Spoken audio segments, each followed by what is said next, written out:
Welcome to the Point of Difference Rugby League podcast. I'm your host, Dave, and today we're going back in the day with one of our Kiwi legends. That's right.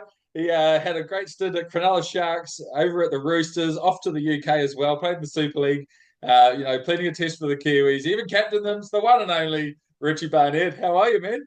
Yeah, good, Dave. Awesome, mate. Beautiful day here in New Zealand at the moment in Auckland.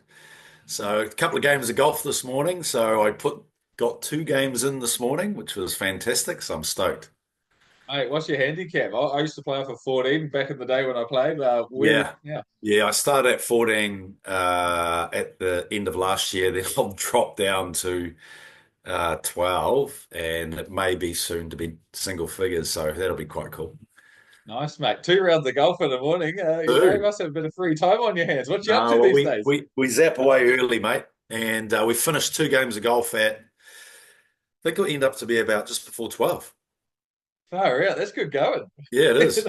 Yeah, we walked around the first, and then we jumped in this the cart and just zapped around. It was unbelievable. It's It good. also helps when you hit them straight, Yeah, mate. eh? Does help. Awesome, man. So, what do you do in your daily life? What's sort of a typical day in the life of Richie Barnett these days? Um, Both our kids don't longer stay with us. So one is over in LA. She's lived there for about 3 years, and my young son's gone over to Burleigh Bears and playing over there, and he's been Brilliant. there for a couple of years. So our kids have obviously gone now. So my wife's a teacher, and I personally work for a charity called I Am Hope, youth mental health and wellbeing with Mike King. I have been doing that for the last 3 years. So, and I do mentor youth as well. So part of that is that I have a number of kids on my books that I mentor as well. So yeah, it's been quite Beautiful. good. Everything revolves around youth mental health or mental health and wellbeing, and health and wellness is everything. Mate, that's so important in today's day and age. Like, with there's so much pressure on society, and social media has its benefits, but it also is such a crazy space, also like that affects people. I think their mental health. So I think it's great that you're doing that. I think it's wonderful, and it's kind of that generation where it's okay to ask for help. I love Yeah. that too. So thanks for doing that, man. That's amazing. Yeah, it's pretty cool. It's pretty inspiring, and trying to help somebody or even break the stigma associated with anything that we were once reluctant to talk about, right? Because it was a vulnerability aspect. So, and given the sport that we play, you're not supposed to show weakness.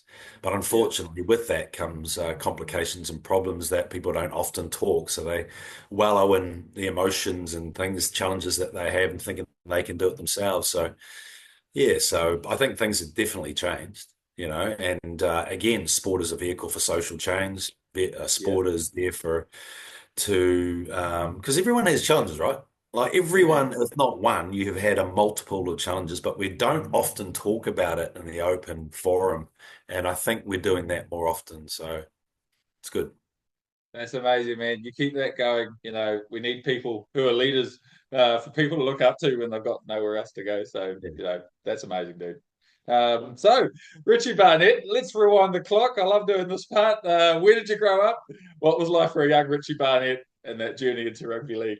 Yeah, I was a obviously I played rugby. I lived in Pamuel, and I had four other older brothers.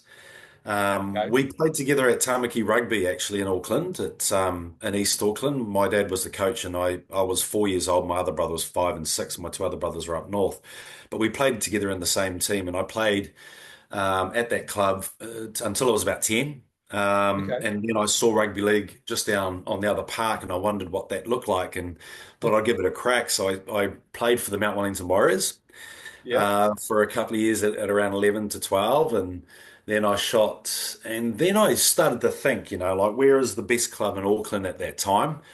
In order for me to be the best, I want to obviously mix with the best. So at that point in time, Otahuhu Rugby League was the pinnacle of rugby league in New Yeah. Zealand. And, lucky for us, we had Graham Lowe there at the time, who was the coach of the amazing 1977 team, Yeah. 79. Yeah. And then with Hugh McGahan, Mark Graham, Gary Prome, and the likes and the Tier brothers and everyone that you could imagine what that side looked like. And Best so I we just could. went, wow.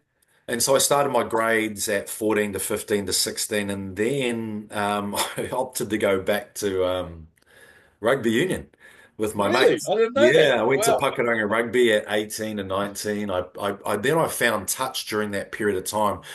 Yep. I found rugby and it was really good at the time, and then I started getting bored a bit about it. Then I jumped into touch footy, which was huge back in the day. Yep. It really was. So yeah, so I found touch, and then I really got into that big time, and I represented New Zealand as a New Zealand men's touch representative back in the day in Auckland. I Awesome. mixed with a lot of the ex-leagueies and current league players and rugby union players. So like Okay. Frank Bunce, Erica Rush, and Oh, mate. um, yeah, so I ended up Great playing names. some Yeah. some great names and some really cool people that I actually learnt a lot from. And it was all around high performance, like touch back then, it was all high performance. So anaerobic fitness and Yep. speed and all that sort of stuff. So it really added value to me what I was doing as well. And at that same time, around the 1890, I was also involved in basketball. So I was about to make a decision whether I was going to go to rugby league, or basketball at the time. Far out. So I was training with the Auckland Altos team at the time back then, and I made a decision that what do I like? What would be potentially a long-term option for me? And rugby league popped out, and Arthur Beeston got me into called me one day, and I was in between what the heck am I going to do? He called me, said, "Hey, listen, would you want to come and trial for the Prems at Otahuhu?" And I went, "You got me at this right time," because I was indecisive.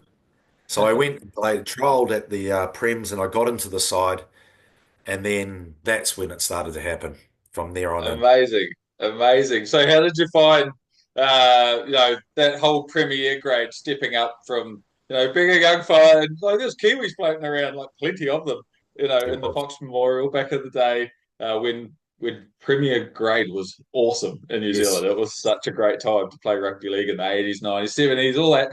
So how did you cope with that step up and running Yeah. around with these big blokes? Yeah, it was, yes, I guess it was daunting coming through the grades because they were so big. Yeah, They were men, and you just remember looking at some of the quads, and I go, oh my goodness, look at the size of that, like, and they'd be running fast as well. But they were very much so mature. But I guess the burning desire to become an NRL player. I think Winfield Cup it was back then, and it was a burning desire for me, to play. okay, And yes, there was.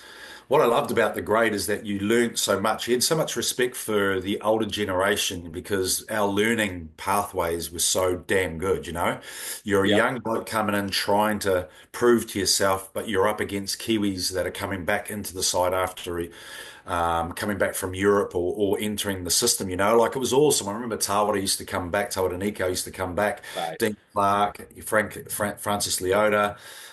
So you used to have all these guys, but you had mature guys as well. Like you had Yeah, all the guys that played 10, 12 years in grade that were seasoned that you were yeah, learning, like the Clarks, the Clark boys, they were amazing.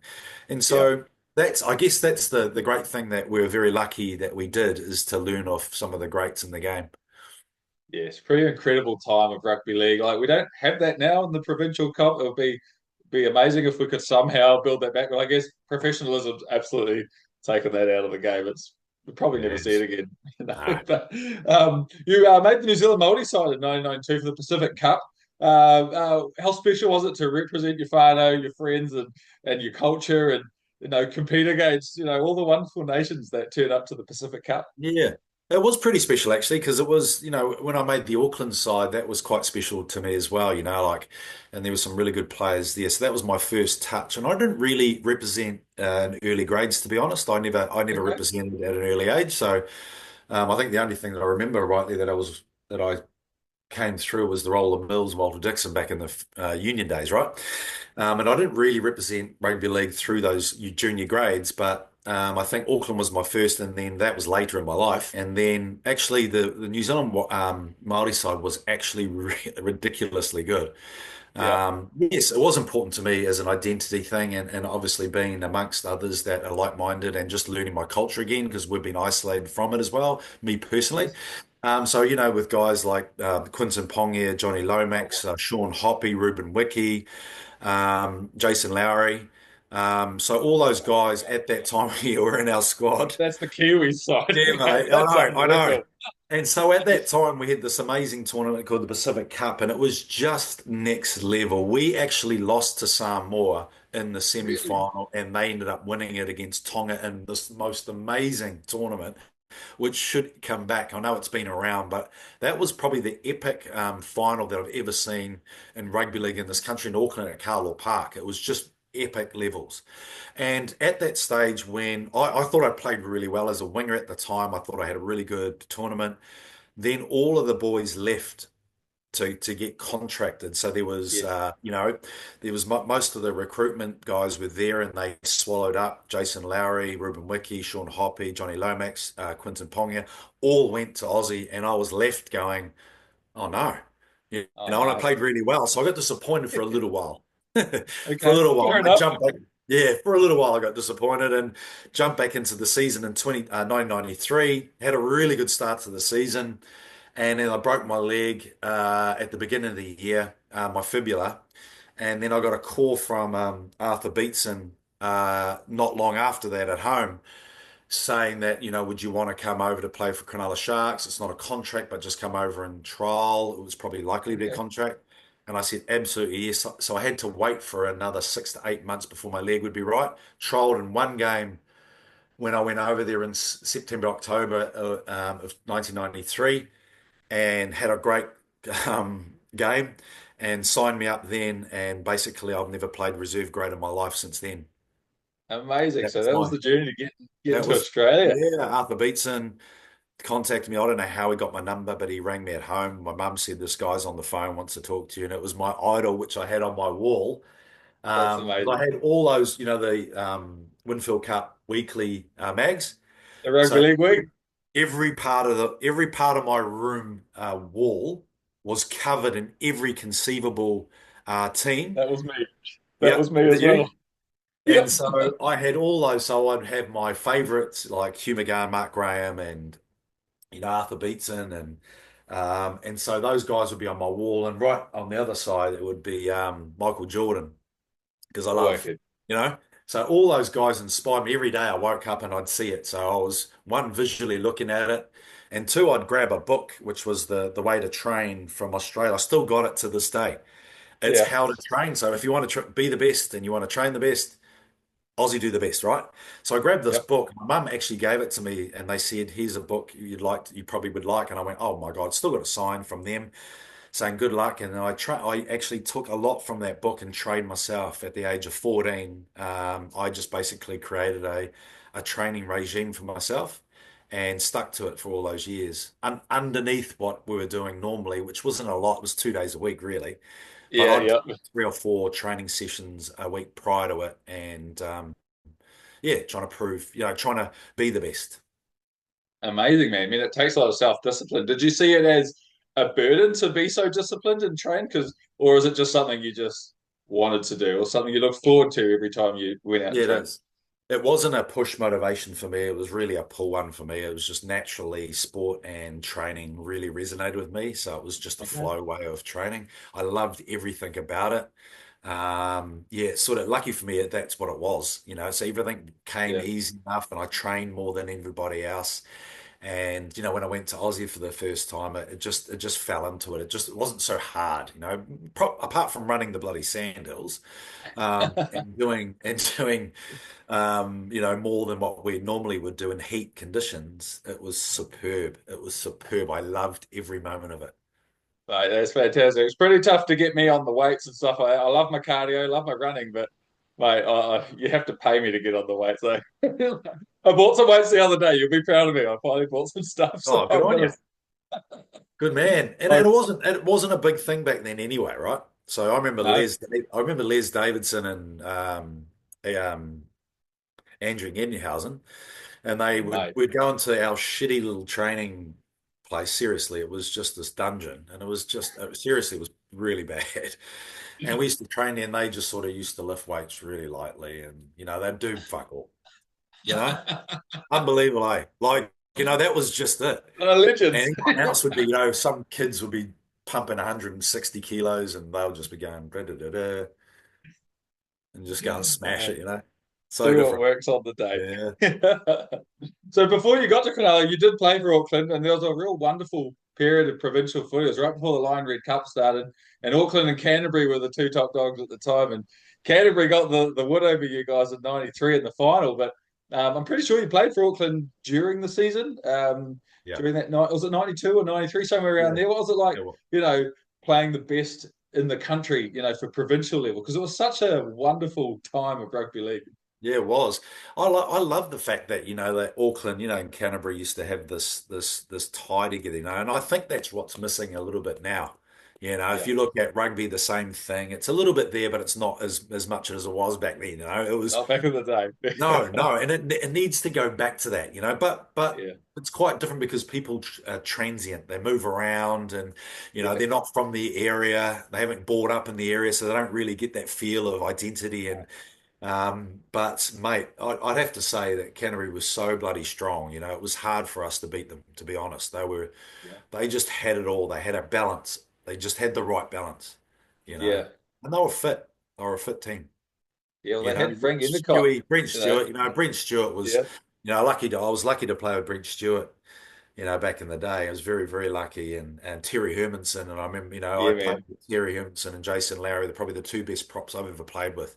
But those guys were just causing havoc. Yeah, mate. Causing- They're great guys too. I've had pretty much all of them on the show, and they're just what a journey they've had too to get to where they got to. Like it, Yeah, it wasn't easy for them. They had to really fight for every inch they got to even make the NRL. It was crazy. yeah, Yeah. yeah. Yeah. God Yeah. bless, Q. But yeah, t tough road in. That's why the guys are tough. Tough humans. Absolutely. So I guess you touched on it earlier. I was going to ask, was it the dream to always sort of make the Kiwis make first grade rugby league when the Winfield Cup was really becoming a dominant force? Was it always the dream to get to Australia? Yeah, to be honest, when I look at what I was doing, I was an early goal setter. Okay, And if it wasn't rugby, it's going to be rugby league or basketball. And I was a cricketer and a softball player, so I was gifted in terms of all around sport, but I always knew that it was going to be the rugby league, or basketball. Yeah, so it was natural for me to move into that. But yeah, I set goals really early, to be honest. At 14, I said to myself, I am going to play that, and I visualized everything, and I set goals and everything else, and made sacrifices during my early years and trained extremely hard. So it wasn't by chance, and it wasn't because I was talented. No way in the world. I worked extremely hard, more than anyone that I knew of, and no, I never told anyone either. I just did it because okay, I loved it. I loved it. Yeah. amazing. So, what sort of support did you have, say, from your parents or any support network? Like, were they fully behind that? Because most parents, I know mine were like, "You need to go to university," whereas not everyone wants to see their kids like just play sport and rely on that. But what was your sort of support network, to help you get to the best level? It was a part of our lives because our family were very sporty anyway. So they mass Okay, up that, and they ensured that we were always playing sport to keep us busy, to keep us healthy. Um, but my stepfather, or my father, when he left when we were quite young and took my other brothers down to Nelson, um, I was by myself. So I had a stepfather who wasn't really into sport, but actually started to train and fit in with what we were like. okay, And be brutally honest, he had a big influence on my career as well because we trained together. So I used to come out of lunchtime because I was in restricted grade because I wasn't really big, which worked for me because I really love restricted grade footy. But I had to lose weight, so I'd train during the day, and we'd go down to PYC, which is in Panmure, and we'd train during lunch, right. and we'd run together. We'd train together. He used to coach our sides and manage our sides, so he was a massive influence. Wicked, wicked, man. That's amazing. You definitely need that someone in your corner that's, because sometimes you like go through those periods of any self-doubt or if you've had a setback or you just kind of need someone to help pull you along. Did you Yeah. ever have anything like that? Um, I don't know if I really had any self-doubt because I had a really good belief, that whatever Okay. I put myself in. To be honest, when you're running and you're getting up at 5:30 in the morning running and you're going to school feeling fresh, Yeah. You know, like I'm running at 5 o'clock in the morning, and I'm going to school fresh, ready to go, wide eyes, ready to smash school. And I was average student, but I put freaking like I'd come home from school and spend an hour studying. Like Wow. and I'll give you the reason why is because I had a fear of failure, Okay. which drove me to be better. That's what underpinned what I was doing. And I didn't realize that till later on, but that was my key driver. Clearly, I wanted to be an NRL player. Yep. But underpinning it was a fear of failure. Amazing. Well, that drove you all the way over to Australia. You get to Cronulla, you're the new kid on the block. What's it like whilst you get to training? You see that there's Les Davidson, Andrew Eatinghausen, you've got all these legends knocking around the club, and Yeah. you walk in this little Kiwi boy. Like, how did they Yeah. accept you? What did you have to do to earn their respect? How did that whole first like those early days work out for you? Yeah, it was interesting, eh? So we went over there and we're obviously we'd do sort of tests and stuff, and so I think John Lang came in at the time from Brisbane East and he brought some young guys down. So it was actually a new side. Okay. It was a change in Cronulla because they weren't all that crash hot to be fair. It was just that they were the grinders, right? That's what they were Yeah. renowned as. But we had this new influx of players, and I came over from New Zealand, identified by Arthur Beeston. He got the brush from Cronulla at the time, and John Lang came in, and it was a new regime. Okay. So I went to training, and I think they sort of saw natural instinctive play, and they knew I was fairly fit. They Yeah. knew basically what they were saying and how I was training. They thought, oh yeah, far out. He's just athletic. He's sweet. Like there was no issue. And so yeah, I think just through that 3 month period, they've got to realize he's pretty athletic. He's pretty damn willing, and he's freaking fit. So I think we've Yep. got something here, you know. Okay. And I guess that's proving trust. Trust is what you do on the bloody end. What not what you say, what you do, right? So Yep. it was sort of starting to work really well.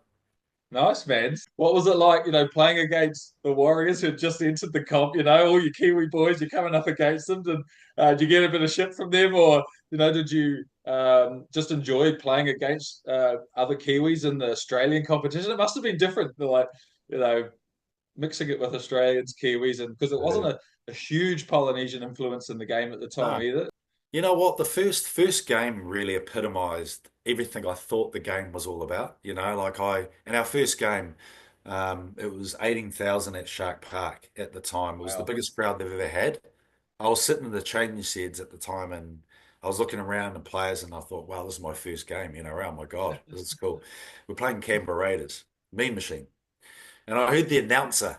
I heard the announcer at the thing and I was sitting in my chair and I was going, right, there is Brett Mullins, Noah Wow. Nandruku, uh, Bradley Clyde, Ricky Stewart, Johnny Lomax, Quinton Ponga, Ruben Wiki, Bradley Clyde, and it just kept going. And I went, oh Wow. goodness me, you know. You Then forgot I how then I Meninga. focused and I sort of switched. I switched on. Oh my God, stop! And I ran out, and the crowd just went ballistic. It was a night game, which is always epic in Cronulla.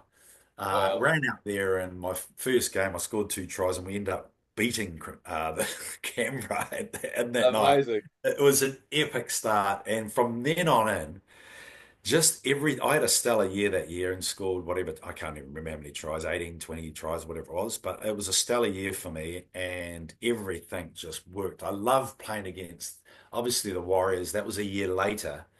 But I love playing against the guys that I admire the most, the guys that are just coming through or ending their career, like Mal Meninga and so on.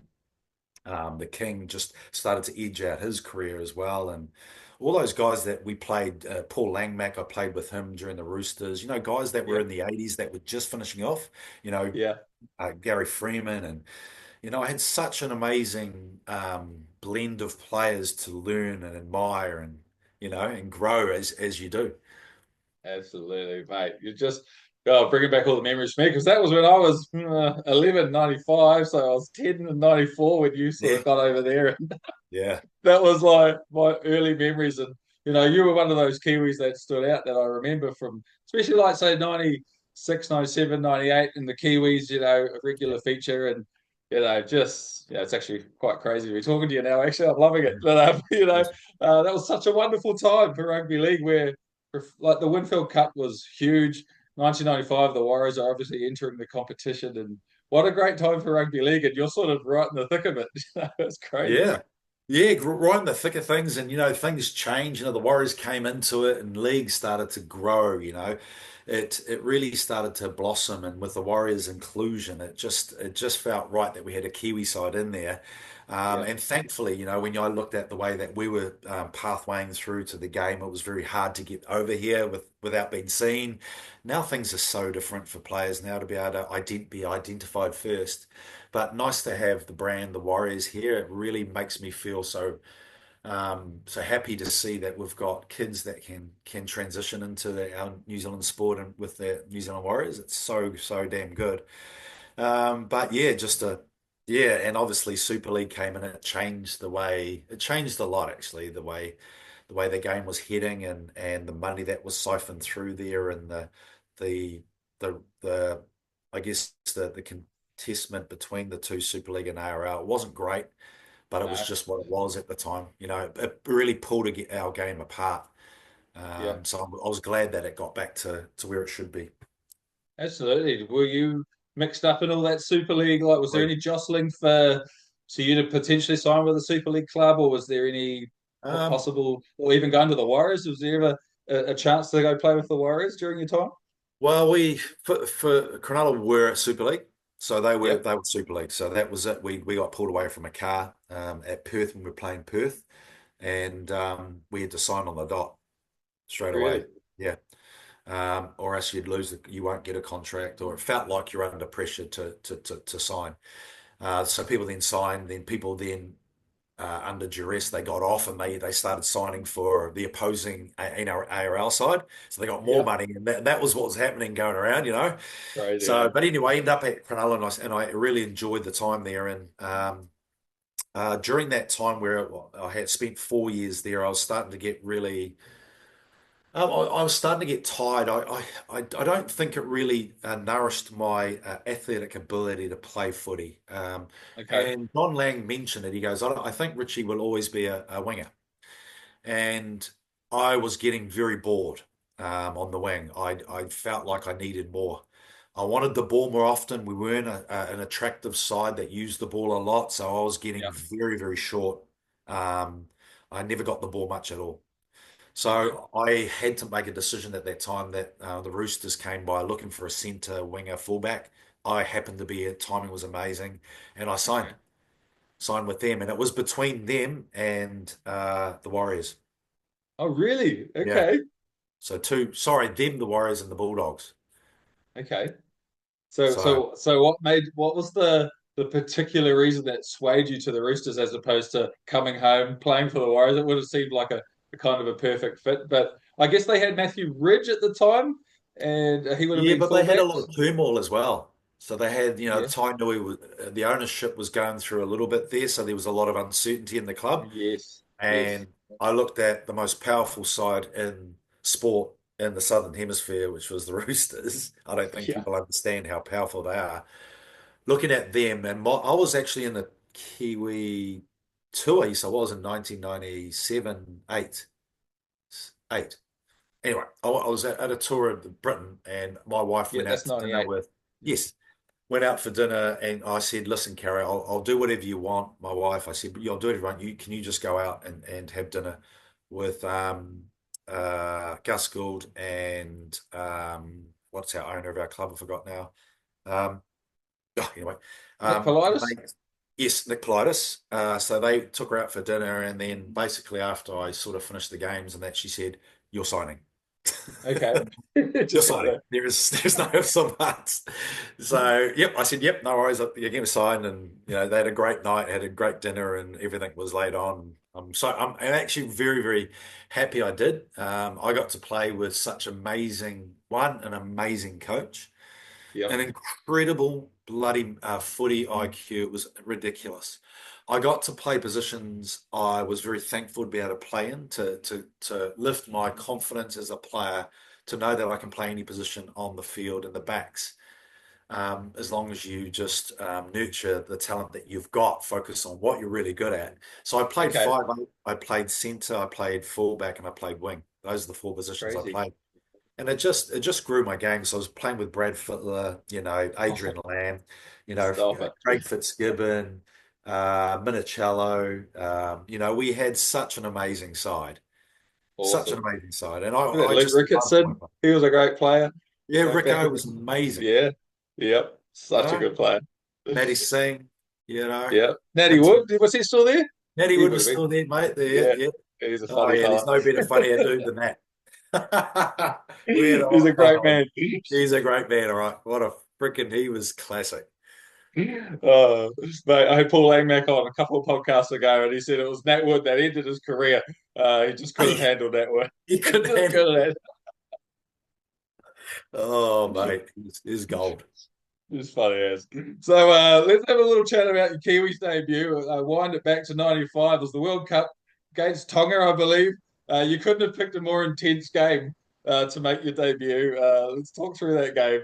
A 1 point victory, but Dwayne Mann and his Tonga boys nearly had you on the ropes, mate. Like, Oh that's yeah, pretty it crazy. was brutal. It was actually a brutal game. We were down. Yeah, we were under the pump right from the beginning, and then they just gained points, and we were like 12, 16, 18 points in about Yeah, 10 like minutes down. ago. And I remember this is a night. This is a good little learning from a young guy, right? So I was at dummy half playing the ball, and it was like my first test and all that. I just loved playing for the Kiwis, you know. But anyway, I played the ball and I pushed George Mann, right? I pushed him. Yeah. He gave me a right hook, like he gave me this little nudge, and I just went woof like that, and I went, "Yeah, that's your place, son. That's your place right there." I just yeah. That's a junior versus senior, mate, and we've got a real quick learning of just play the game, son. Don't worry about Absolutely. I mean, on paper, you guys had a fantastic side, it. I guess, in comparison. But these are still some seasoned, hardened men. They're Tongan. They're built like brick shit houses. You don't want to mess with them. And you're like this Yeah, young fella coming in, trying to, no, take on these no. big boys. Oh, it was just gold, mate. But yeah, that was an incredible game for them to do what they've done to us and put us under pressure for us to then escape and Yeah, then move on through that tour and got to the semi-finals and then Matthew Ridge unfortunately yeah. he kicked that goal but he missed a drop kick and then a place kick actually he'd kicked those in his sleep but he I missed know. enough. I think I even had a poor attempt of drop kick and it faded right out. Ridiculous. I've never kicked a goal in my life. But why I did that, I don't know. Oh, brilliant, brilliant. So what did it mean for you when you found out you were going to make your Kiwis debut, you're selected in the World Cup squad, but then you're making your debut? What's it like? What's it mean to you pulling on that first Kiwis jersey, like, representing your country, your family, Yeah, and obviously all that hard work that's led to yeah. you playing for your country? Yeah, it was. It was, I played two years grade and then I made the Kiwis and that was special. Like I really felt that I got rewarded for playing consistently, and but to put that jersey on amongst your peers, amongst guys that you respect, and because you played in the NRL or the Winfield Cup, you were always with Aussies and you were surrounded by some Kiwis, but to then go back to your squad Yeah, is, is an amazing feeling, that mateship, that camaraderie, everything that we speak about all the time was something special. And being my first was just next level. yeah. Yeah, it was very emotional, that's for sure. Yeah, mate. I mean, you debuted along it's another legend, Stacey Jones. I mean, that's Yeah. crazy. Like, Yeah. just pretty special. And you got away with it. You got the 1 point win. You went into that semi-final, unfortunately, as we said. And then moving forward, I just wanted to talk about the 1997 season. Cronulla made the grand final before you went off to the Roosters. You played in the semi-final, I believe, and then didn't play in the grand final. So what happened there? Yeah, so I missed out. So I had a medial ligament tear, uh, and Okay, I, and I waited till the very last session to do it. And I went, I'll give it a go. But in the back of my mind, I said, I can't let the team down. So I right. trained in it. It just wasn't right. It wasn't just a medial ligament tear with the way I run. Just doesn't. It's not going to work. No, So I pulled out on the day before, and yeah, it was freaking. It was such a it's horrible, horrible feeling. I just mate, wanted to leave. Yeah, it's I was tough, so man, disappointed. because yeah, mate. I mean, that's like obviously the pinnacle, getting to a grand final and in clubland. That's what you want to do. You want to be in that big game and pretty big match, man. It's a massive match, and to be honest, like we played an exceptional year. 99-7. I watched the highlight um, reel that I had, and I just cannot believe how good we were. We Yeah, exploded at the beginning of that season in 1997. We had this, we had an amazing side. It just worked. Craig Greenhill, we had Paul Green, who started, Mitch Healy, Matt Johns, Matty Rogers. Rogers, Yeah, and ET, ET. David It Peachy. just worked. Yeah, it just Yeah. worked. It started to just work. Atawara Nikau was Oh, there in stop it. between.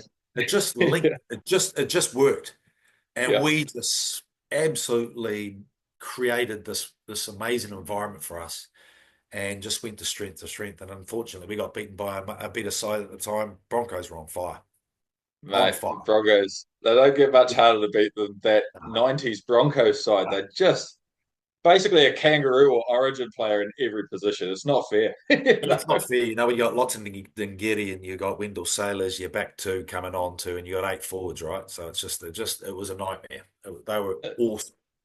Yeah, but pretty cool to see Cronulla make a final. And they still hadn't won a final at that time, so No, you never know. If you played, they might have got there. They might have got there. yeah. No, we had a really good start. Like I said, with 1994, we got to the semi-finals. Our 21s ended up winning that comp, Right. unbelievably. So our club was in the best shape that it's ever been, and it was only 1 year. It changed around pretty quickly. Tell you what, in '95, did you guys go to the semi-final against the Manly Seagulls, who had lost two Yeah, games we all did. year, We and did. you were ahead at half time, Yeah, if I remember. that's right. We're on fire. We're really good at Unreal. semi-finals. We're good. We made the semi-finals every year. We just missed out, and it was just we just yeah, just not that far away, but incredible. So close. Oh, mate, bloody good stuff. So '97 and '98, you got victories over the Kangaroos. Pretty rare feat through the whole '90s. It was pretty tough to get victories. So, what are your memories of beating the Kangaroos on Anzac Day, mate? I mean, how Yeah. good is that? Yeah, I really I loved it. We had to have everyone available. It was really tough. I don't think people realize how tough it was for us to get a side together. Okay. If you looked at the guys that we would have, and it was limited at that time. So any injury, suspensions, we would be playing a second, third tier, fourth tier player.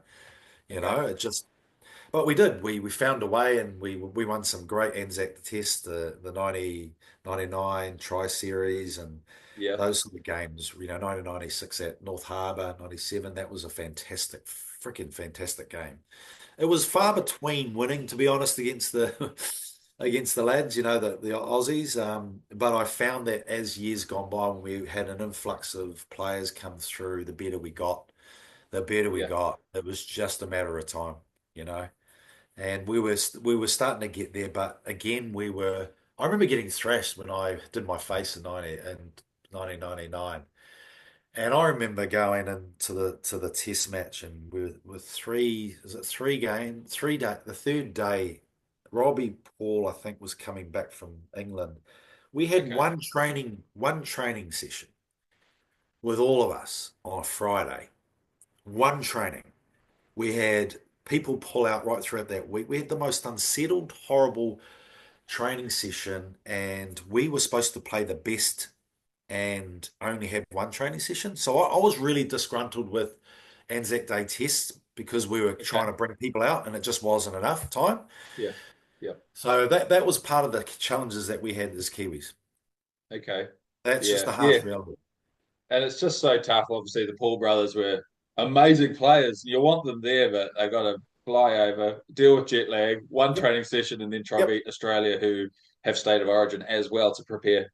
It's pretty It's just tough, eh? you're pushing it against the wall, but yeah, no, now I look at it now, no one gets selected from overseas generally, but we've got an abundance of players who can go 3 or 4 deep now, Yeah. so and they're all in high performance. They've all been there since early years, so it's now starting to take effect, you Well, I know. would almost argue this year, well, sorry, last year at the end of the year for the Pacific Cup.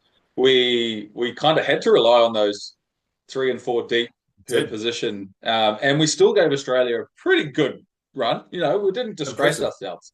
No, Yeah, impressive. Impressive how yeah, many we lost. Impressive how many guys we lost during that period. It just shows you. Now we've got so many players left now. But that's just the way it is.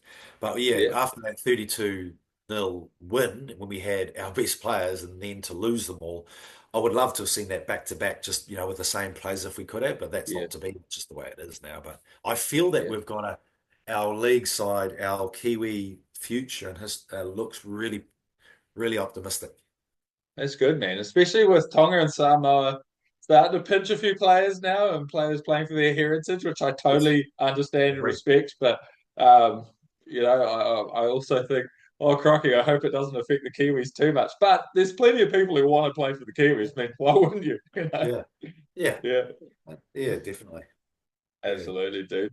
So going back to '98, you had a pretty decent run through the finals with the Roosters in your first year. I think you just came up short. Was it potentially the Melbourne Storm? But you had a couple of good wins. What's it like playing in those finals matches?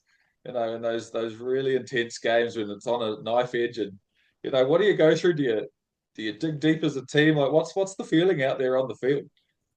Yeah, the high performance aspect of it is, we work extremely hard on the off season and we go through trials and tribulations during the year. Everyone's competing for their position and so on. And you're lucky with some injuries, and maybe not. You go through that origin period as well and test footy and that. So it is a testing environment. It really is. It warms up, of course. Everyone gets excited. There's a lift in in your step when semis come in. Everyone really gets amped up on it. Yep, I yep. love I playing. love it. Yeah, that 97 around that when the Broncos were, just growing extensively and St. George at the time and the Canberra Raiders were always strong. Oh my goodness, it was just always good to play Yeah, semi-final football at the SFS just at that time. It was just next level. It was just made to be. I remember one so game. cool. I remember one game. I was at home. It was a play. It was might have been against Manly, the Okay. '95. It was semi-final, and I was sitting in on the couch, and my wife said, yeah, you supposed to be at the game?" And I said, "No, no, no." And I was sitting there watching a movie, and I got the phone call, and Shane Richardson said, "Hey, listen, dude, where are you?" And I said, "Well, I'm at home." And he goes, "Mate, we're on our way to the game." And I went, "You're kidding me?" And I put it down, and I jumped up, and I grabbed my car, and I sped off, mate. And they were halfway there. Oh my God. Richie I forgot the think I memo. might have had some time issues when I was going to league. I used to tune up late sometimes, and they just go, "Oh, that's Richie. That's Richie." That's what you do. Oh, funny. Right. So Roosters, they made the grand final in the year 2000. Again, you missed it and missed another grand final due that horrific face clash with Wendell Sailor. How heartbreaking was it to miss another grand final? And secondly, just how tough was the recovery? Like, that was Yeah, a serious accident. yeah, it was. Um, I didn't really want to know. I didn't really sort of think about sport at the time during that period because and no one actually knew how bad it was. Okay. They didn't really. Interesting enough, they actually no one really came to see me at home because I stayed home because of the way I looked. Um, Okay.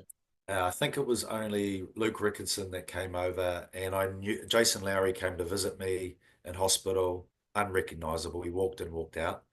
So no one knew how bad it was, but I think when they saw me, and I think Rico saw me, and he couldn't believe what he saw. So anyway, basically, I got 10 plates in my face. I had a full Oh, yeah. reconstruction. I had a tracheotomy.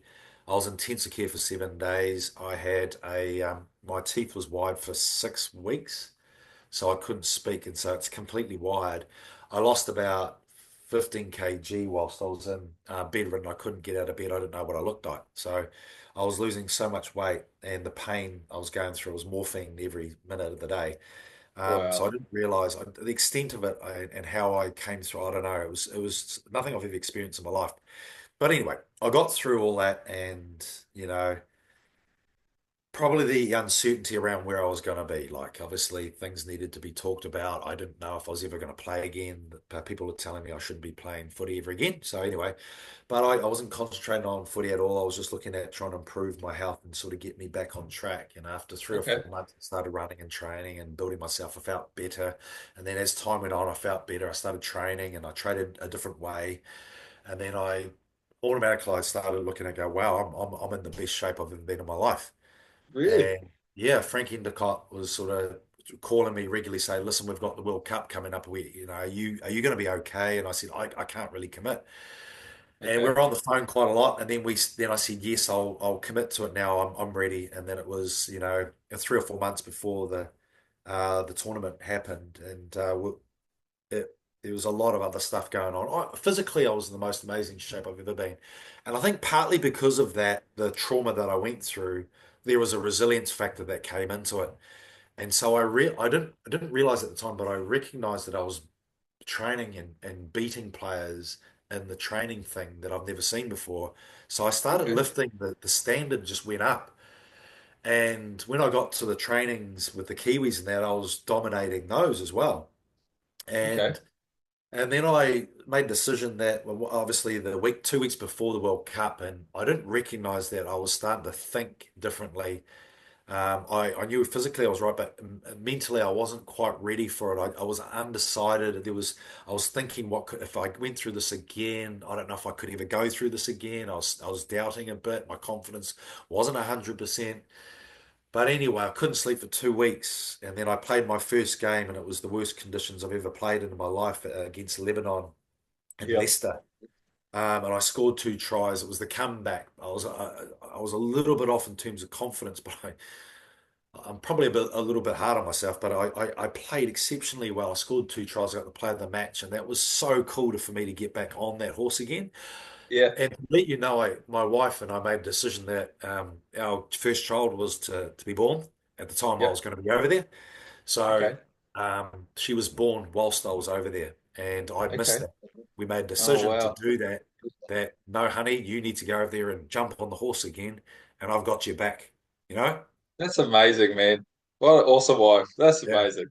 You know, Yeah. and I've clearly, you want to be there. It's my first kid, and it meant everything to me. But to have that validation from your wife, Huge. mate, unbelievable. Mate, you're living the dream there, mate. That's Mhm. fantastic. But also, probably it's what you needed. She probably knew you actually need to do Yeah. this for your mental health and Yeah. just so you don't leave it too long, you know? Yeah, no, you're 100% right. I needed to jump on straight away and do it. And thankfully I did. It was probably the most trying 5, 6 weeks of my life because I was obviously stressed. I was the captain as well, so I had the Yeah. stress of being a leader, the stress of what happens if it happens again, the stress of performance, and having to work through that for 6 weeks. It actually pushed me. I actually dropped on the ground after that 6 weeks, and I was just absolutely stuffed. I didn't Wow. realize to this day, and I do a lot of the stuff anyway around, stress management and the like, but I didn't realize that pushed me into. So I signed after this head clash. London Broncos signed me, and with a little bit of uncertainty whether he's going to ever get to be the best he was. Okay. And I think I proved that in 2000, and then I went over and played London, and then, as I said before, I think I was running things that I never thought I'd ever do. I was breaking records over there. It was crazy. I felt although I was 29, 30, I felt I was getting faster and better and more, and I saw the game differently as I got older, you know? I guess So, that's that natural progression as you mature yeah, and go through things. And yeah, I guess you see things from a different angle when you go through that's something it. so Massive. big. Yeah. So, yeah, and I was very lucky. I played with some great players, and we had, like good mates with Jimmy Dimmock and Jason Yeah. Hetherington, Tony Martin, Nigel Roy, all those guys that came through and played with us. Um, Learned a lot from those guys, and Jason Smith at Hull, and guys like that I'm good friends with now, and you learn a lot. And I loved it. I loved that period, but I went through chronic fatigue syndrome, and that was because of the stress that I put myself through through that head injury, and it was Yeah. an onset one that came later on. So it was about a year later that it came on, and that's probably the most difficult time of my life to be able to deal with something like that. Far out. That was Crazy, absolutely man. that was crazy. Very That's like crazy. basically stripping the essence of who you are away from you, and you're told to go and play, and you don't know what's going on in your body going, well, I feel tight all the time and I'm Yeah. struggling to actually move. It's like a 50 kg weight on your back and I'm sleeping all the time and I'm not, it's just not, something's not right. Go to the Yeah. doctors, get blood test. No, you're fine. No, no, no. Okay. I'm telling you, so I remember going out training one day and I was in London. I was sleeping all the time. And I was waiting, put my socks on, and I fell asleep. And the guy said, "Mate, we're training now. Come out." And so I ended up running out, and I was running right behind the forwards, and I was way back, and I was struggling to even just get the daily functioning. Yeah, and I Uh, still had to play with it. yep. So I found a way to do it. I don't know how. I lied sometimes. I didn't want to go fullback, so it was too hard, and I to be honest, I even played at 60% and I played extremely well. But I got to a state where I would push and I'd sort of get there, but then I'd just dive again and crash. Okay. And so I had to stop for a while and then for 3 or 4 months and then come back. So I went with that about 2 years. But Yeah. still had a really good season for Hull though. Yeah. Still, yeah, still a really good season. But no one knew what was underneath it. So I had confidence issues as well because it just made you feel lack of confidence because you're down all the time, right? Yeah. So I couldn't even talk to someone on a mic. I think when they put a mic in front of me and I went to speak and I would stutter and I because what it does it creates brain fog and your clarity goes. So Okay. you can't think about things, and clearly you're fatigued all the time. So, and you lose your confidence. So it's part of it. It's just part of being down and having an autoimmune disease. It's terrible. All right, man. Well, thanks for sharing that. Like that's pretty full on stuff, man. Like not everyone understands just how taxing something like that could be. And then doing it in a professional sports Yes. environment, like I just like Yeah. at least if the average Joe's at work, it's like, mate, I've got this. And, okay, you're on ACC, whatever. But you're trying to still earn a living and play in a professional sport and play for your country. And oh man, I could only imagine just how. Yeah, and you can't because you like the chronic fatigue syndrome (ME) was sort of a stigma associated with it. It's in your head, sort of stuff like that, really yuppie flu, and so there Yep, was still yep. a lot of that, and me still a lack of understanding of actually what it was. I couldn't still decide what the heck is this thing, so I couldn't Okay. explain it to the club.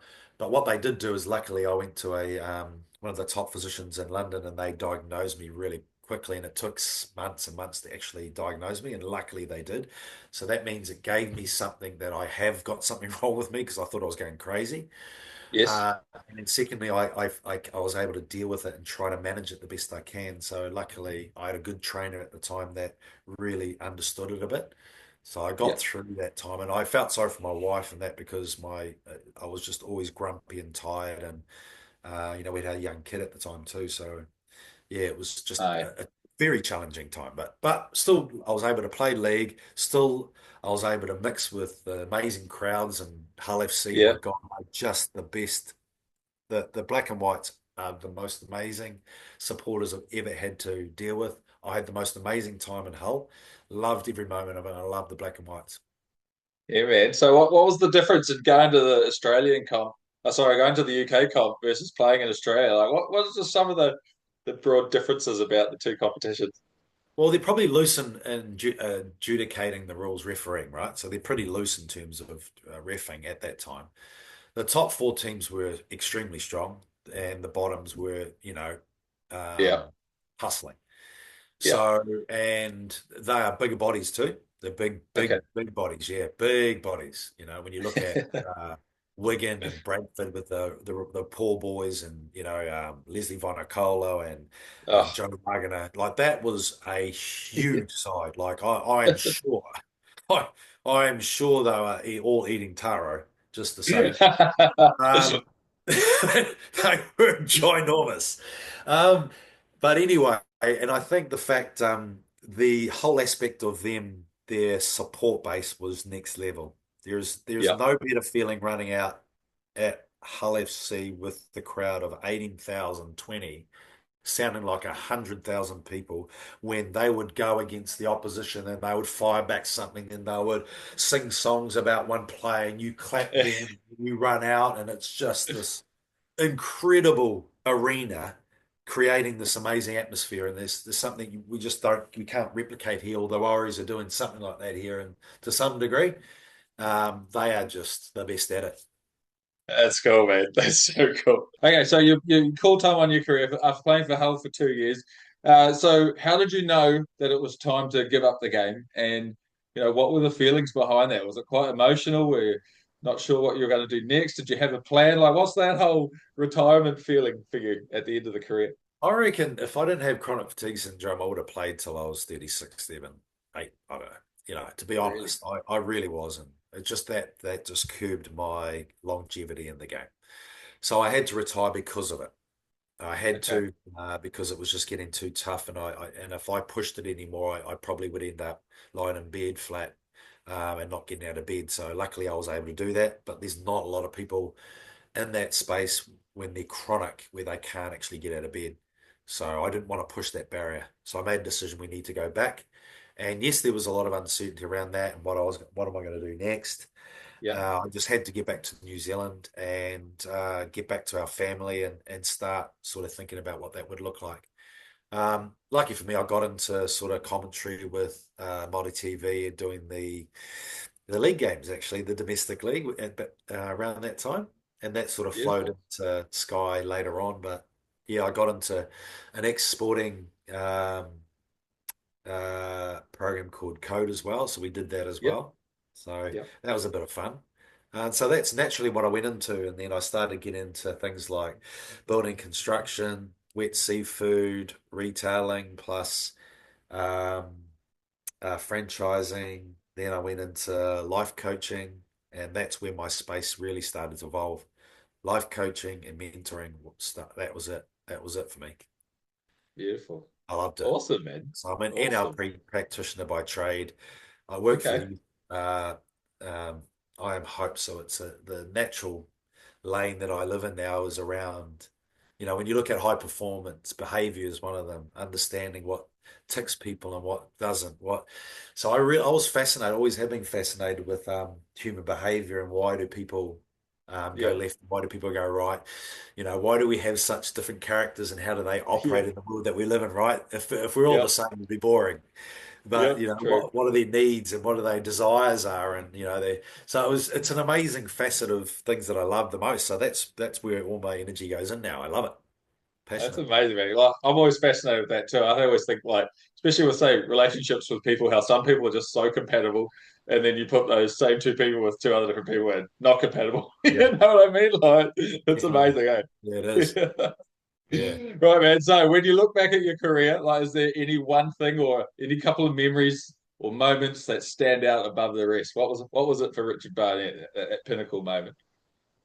Um, I think I think the 1999 Tri Series, I thought I really played well. It felt right, I think, and it was at that time where I gave up alcohol during that period as well, Yep. and it felt like I was just going like this, skyrocketing, and I think I felt really good in terms of one, at being in a leadership role.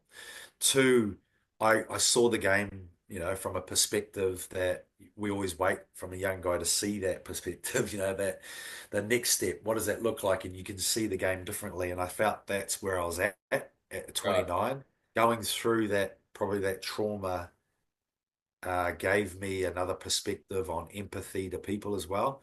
So Okay. I think if we combined high performance, empathy for people, respect, going through trauma teaches you a lesson around it's not the end, it's the beginning of things. So how you frame Okay. it, that certainly taught me a great lesson. Respecting, I think my wife a bit more when, as a sports person, it's all about you. And Okay. I really felt that maybe I could have done more in terms of more respect to my wife and spending more time there because she did a lot for us then. So I think, when you start to sort of see it at a different angle, I Yeah. think that was my best year for all round, not just sport, but everything else around it. That's beautiful, man. I love that answer. Absolutely brilliant. So, a few quick fun questions to finish with. So, do you support an NRL club? Like, who do you go for when you watch the league? Yeah, I do. I love the Warriors, up Yep. the wires all day because I love going there and it just makes me so happy.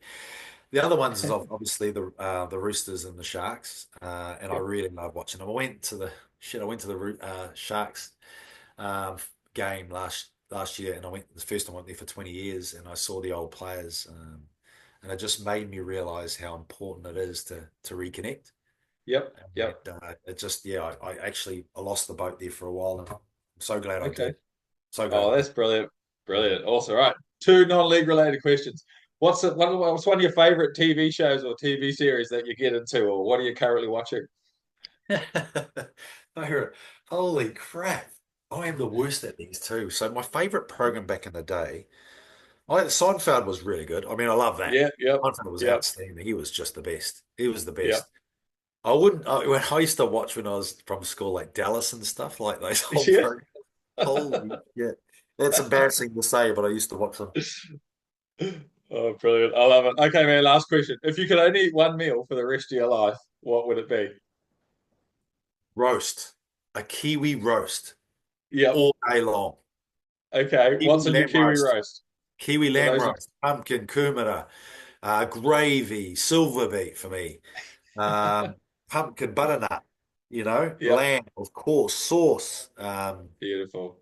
Yeah, mate. That to me is just reminds me of family. Yeah, bro. That's the one. Yep. It's all about that at the end of the day. Yeah, mate. Yeah, mate. Yeah, man. Oh, well, thank you so much for coming on the podcast, man. Absolutely thrilled to meet you, hear your stories. Thanks for sharing all the tough stuff as well. That's I'm sure a lot of people will take something from that because it's really important to hear those messages. So just thank you so much, man. It's an absolute privilege to speak to you. My pleasure, Dave. It's good to you're probably never short of people telling their own stories because we never stop. But it's always good to have the podcast to tell stories about what some of the players went through, Yeah, and yeah, what it looked like from their view because you only see them play, but you don't see the backgrounds, eh? that's right. You know, I think what the saying was, what was the saying was, um, you get rewarded in private for the things you do in public, Okay. something like that, yeah, Yep. that you do in private, Awesome. yeah. So anyway, It's all good, mate. It's such a awesome. No, I do really enjoy doing this. So again, just thank you so much for coming on, and thank you to everyone for listening out there and watching. I've been your host, Dave. This has been the incredible Richie Barnett. We've been back in the day, and we'll see you next time for kickoff. yes. Full time.